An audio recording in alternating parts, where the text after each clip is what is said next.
Ayuhal muslimun rahimakumullah, Ibnu Hazm alaihi rahmatullah pernah mengatakan di dalam kitab At-Talkhis, wa'lamu annahu laula al-ulama alladhina yanquluna al-ilma wa yu'allimunahu an-nas jilan ba'da jil lahalaka al-islamu jumlatan fatadabbaru hadha waqifu 'indah wa tafakkaru fi walidhalika summu warathatal anbiya.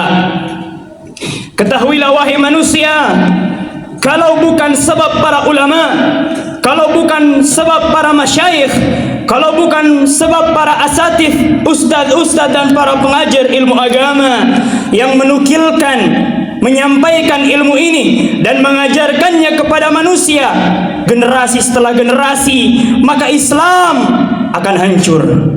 Maka renungilah sejenak, berfikirlah sejenak. Oleh karena itu mereka disebutkan sebagai pewaris para nabi.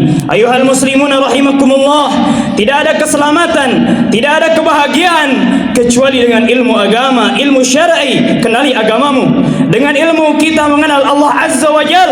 Dengan ilmu kita mengetahui mana yang halal dan mana yang haram.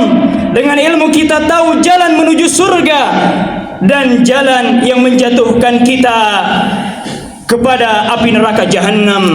Tanpa ilmu agama, hidup manusia akan tersesat bagaikan hewan ternak, terombang-ambing dalam syubhat dan hawa nafsu syahwat hingga tergelincir pada kekeliruan yang membinasakan. Allah Azza wa Jal berfirman mengatakan bahwa tidak sama antara orang yang berilmu dan orang yang tidak berilmu. Qul hal yastawi alladhina ya'lamun wal ladzina la ya'lamun. Katakanlah wahai Nabi sallallahu alaihi wasallam, sungguh tak sama orang yang mengilmui ilmu agama dan orang yang tidak mengilmui ilmu agama. Orang yang mengilmui ilmu agama, dia tahu mana jalan yang menghantarkannya kepada surga dan mana jalan yang menyeretnya ke dalam api neraka jahanam. Berbeda dengan orang yang tidak mengetahui. Nabi sallallahu alaihi wasallam juga mengabarkan alamat atau tanda Allah Azza wa Jal menginginkan kebaikan untuk seseorang. Nabi sallallahu alaihi wasallam bersabda, "May yuridillahu bihi khairan yufaqihu fid din." Barang siapa yang Allah Azza wa Jal inginkan baginya kebaikan, maka Allah Azza wa Jal akan pahamkan dia terhadap ilmu agama, akan memberikan hidayah dan taufik untuk menghadiri kajian-kajian, majelis-majelis ilmu, memperdalami qala Allah qala Rasul. Nabi juga bersabda mengabarkan bahwasannya jalan menuntut ilmu, jalan ke kajian, menghadiri kajian, majelis-majelis ilmu, itu adalah sebab seseorang dimudahkan untuk masuk ke dalam surga. Man salaka tariqan yaltamisu fihi ilman sahalallahu lahu bihi tariqan ilal jannah.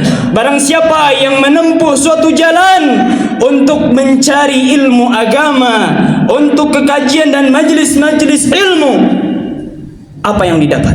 Allah Azza wa Jal akan memudahkan baginya jalan menuju surga.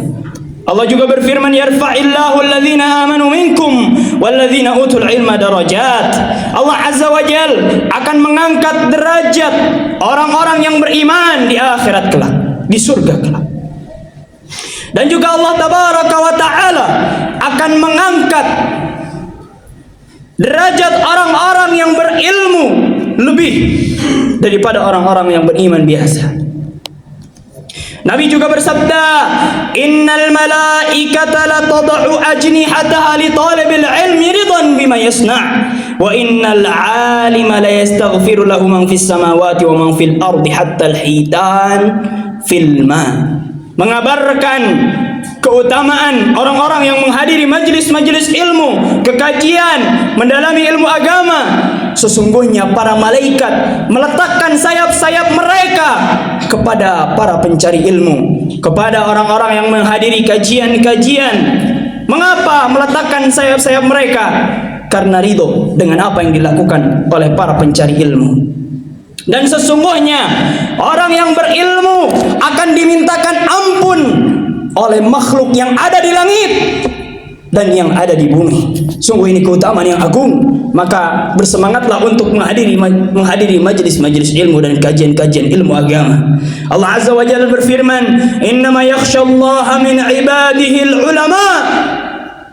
Sesungguhnya orang-orang yang takut kepada Allah Azza wa Jalla, orang-orang yang takut kepada api neraka jahanam, orang-orang yang takut kepada azab kubur, hanyalah orang-orang yang memiliki ilmu, terpatri dalam hatinya keimanan, yakin akan benarnya hal tersebut.